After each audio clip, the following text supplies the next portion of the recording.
ai kalanga security ya screen lock ka chuan chun password ka da to na hin chun patran om nei kalang ta khani patran du ang che khan ke chun el kamang ta a chuan ikon retry ti le continue lo manga I continue manga chuan angai che I patran du a kha ke chun el chun kamang ta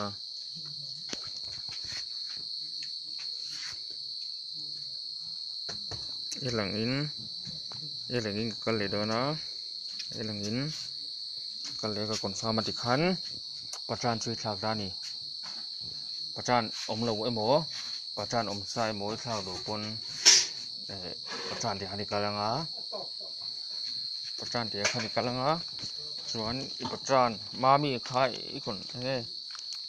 hai khani kal pho I honga chun chumi so patran I thlak do ang khan x emo lemo emo dane patran do ang khani ti phon nga chun chumi so I continue ngai patran do nga I ti masakami ang che khani bi lenga ti chuan I confirm ma chuan I patran do chu imang ve thei to don ni tuna he video hi Mr. Yang